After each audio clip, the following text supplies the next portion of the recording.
In this video, I'm going to tell you what to do when your partner or the person you're dating pulls away. Most people in this situation react the wrong way, and it's likely the reason you're struggling as well. So I will give you the exact 5 steps to take to find clarity, inner peace, and figure out when to stay and when to walk away. Plus, I will share with you the biggest mistakes I see people make all the time when they feel the person they're dating pulling away. It's the same approach I've used in the past when I personally faced the same situation, and it has helped a bunch of my clients getting out of the state of confusion and start creating happy, healthy relationships. Now, if you're new here, I'm Connie Bizalski, a relationship coach and nervous system expert specialized in attachment trauma. And on this channel, we explore the best ways to help you find and create a fulfilling relationship.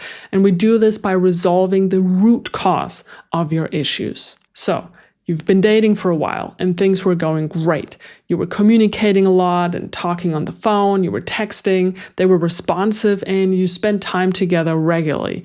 But suddenly, you feel them pulling away.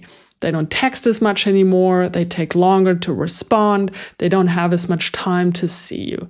You feel confused and insecure, and you start thinking about what is happening here. Did I do something wrong? Are they losing interest? Are they just busy and stressed? Maybe you're even so far that this causes you to spiral at times, feeling dysregulated and anxious and needy. Now, before we go deeper, there's one question that we need to clarify, because it's important that we're on the same page here. And my question for you is, what do you have with this person? How deep is your relationship? And what's the level of commitment? Someone pulling away after a couple of dates is a different story than someone who you've been dating for a while, let's say a couple of months. So how far into the relationship are you? If you've only known this person for a short while, then pulling away might simply be the message that they're not interested to pursue a relationship with you further, and they don't have the capacity or skills to communicate this openly and honestly. Sure, it can be because they're avoidant, but if you've only been on a couple of dates, there's little foundation to work on this together. So maybe it's just not what they want, and generally speaking, that's actually okay. The big question in this case is then, how are you dealing with the feeling of rejection? And this whole thing will be a topic for another video very soon. But for the sake of this video, I'm assuming you've been with this person for a little while, you've been going below surface level and connecting deeper. But before we dive into my practical advice, you need to first understand the reasons why someone pulls away in the first place and what's actually going on underneath the surface here. So let's zoom out a bit. What's going on when the person you've been dating suddenly starts creating distance? What's important to understand is that you both have your relationship programs running when you're dating. In your case, you're worried about being abandoned and rejected and being alone. And in your partner's case, their program is running the story of losing their freedom, losing themselves, and having to give something they don't want or have. But where does this come from? Where do our relationship programs originate? Well, they come from a long time ago when we were really young. The relationships to our parents is the blueprint for how we create and experience relationships as an adult. Science shows that attachment patterns are rooted and created in our childhood. And so you probably experienced some form of abandonment, rejection, or loneliness when you were really young, somewhere between birth and 6 years old, roughly. These experiences are life-threatening for a little baby or child. And now maybe you're thinking, nah, I had a good childhood. I don't remember any of that. Well, when it comes to attachment wounding, it can go back to the time before we were able to speak or have any conscious memory. It also doesn't have to be major, painful, traumatic experiences. Often subtle but repeated experiences can have immense impact on how we go into relationships later as adults. Plus, it's often not what happened to us, but what didn't happen, like the love and attention we didn't get, the presence and connection we didn't feel. Okay, so pulling away is often an avoidant behavior, a type of protective strategy. And we have different mechanisms when something is too much for us and we need to self-regulate. In general, when something is too much for your partner, their nervous system starts to feel stressed and threatened, and so their response is to create space in order to come back into balance. The whole process happens mainly unconsciously, so they're usually not even aware of it. Now, this behavior then triggers your anxious behavior, your nervous system feels threatened, and there we have it, a toxic cycle. They pull back, you hold on more, they pull back more, and you get more anxious, and so on. I personally remember dating someone years ago, and we went on a 1-week road trip together, and we had a great time. And then afterwards, they suddenly pulled away, and I felt super insecure and just couldn't deal with the sudden change. And looking back, it all makes sense now because they were full on avoidant and needed space to self-regulate after all this time together. Needless to say, I didn't have this awareness back then, and we broke up eventually because they were too avoidant, I was too anxious. Okay, so what can you do? What's the best way to deal with such a situation, and how do you respond? Now, here are my 5 essential tips for you. So step number 1 is probably counterintuitive for you, but that's also why it's so important. And I know it might not be easy, but there's something you can do if you're struggling, which I will share in a moment.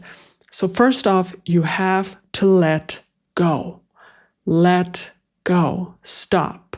Don't do anything. Stop pursuing. Stop reaching out. Stop texting, at least for now, just for a little while. This might be intolerable actually for you and really scary, which is why regulating your nervous system and self-soothing is essential in this phase. I can highly recommend doing some down-regulating breath work that helps calm your body, as well as spending time in nature, going for walks, and exercising. So then step 2 is where the magic happens. This is what will really make a difference in the long run. So now that you're not trying to run after them, make something happen, or reach out to them all the time, notice what's happening for you in that space, in that very uncomfortable, scary space. What's happening inside yourself? What thoughts and beliefs are coming up? What emotions are you feeling? What stories are you telling yourself? There might be fear, but also helplessness and sadness and even anger.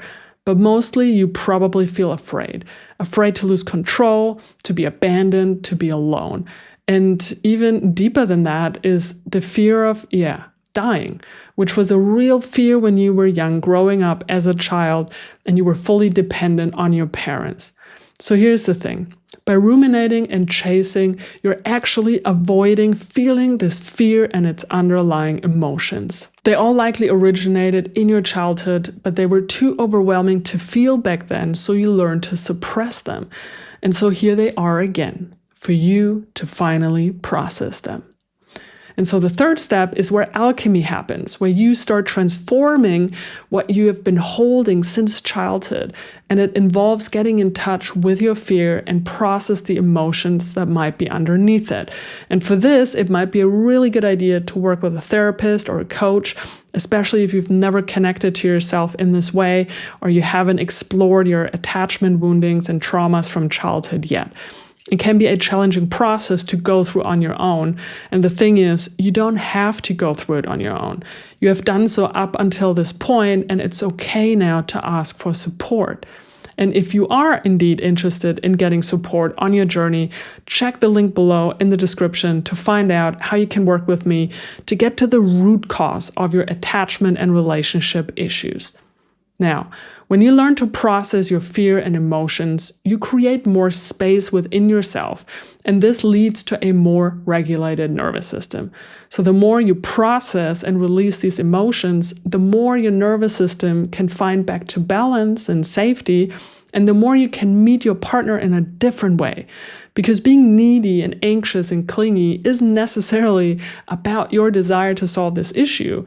but it's actually about you not wanting to feel the painful emotions underneath, which is also why your partner distances themselves and needs space. But once you integrate your fears and emotions, you can approach your partner with a calmer energy, not from a place of do something to make me feel better and feel regulated, or be different so I don't have to suffer, but by letting go, you allow the relationship to shift. And this shift can then lead to deeper, more meaningful communication and an actual resolution of the underlying issues. So then, step 4 is where you can find clarity for yourself. You can now ask yourself, is this behavior something I want to tolerate? Is this the right dynamic for me? And what are my values and needs in a relationship? What are my standards? Now, it's really important for you to be fully honest with yourself here. And it could be a really good idea to sit down and journal on this and really tell yourself the truth. All right. Now it's time for step 5. Now that you've grounded yourself and found clarity, you can now address the behavior with your partner. Don't wait frozen in place for too long or become passive aggressive, and especially don't figure this out via text. Talk on the phone or meet them in person. Share how you feel and what you're struggling with. And then ask honestly and truthfully what's going on. The important thing is to focus on clear communication without blaming or judging them and without any passive-aggressive comments, because they will drive them even further away. Communicate your standards and find out if they're open to work on this together, because this is how we create a conscious relationship. However, if your partner continues to withdraw and refuses to engage in any meaningful way, and you continue to suffer, it may be necessary to reevaluate the relationship's future potential. You might have to be willing to let them go completely. Yes, doing your inner work is important, and so is standing up for your needs and standards in relationships. Okay. And lastly, here's the worst thing you can do when your partner pulls away. And that is to be clingy and reach out to them constantly. It will push them away even more because due to their avoidant attachment style, their system is in an unconscious stress and survival response. And they need the space and the time to regulate, which they can't do if you keep pushing them to respond. So letting go and focusing on yourself and your inner emotional work is the best thing you can do here. Now, if you want to learn more about attachment dynamics and relationships, then watch my next video here when it's ready. And as mentioned, if you're interested and you're willing to heal your root cause issues in relationships, I'd like to invite you to work with me. You can find all details in the description below. Also, let me know if you have any questions in the comments. See you soon. Peace.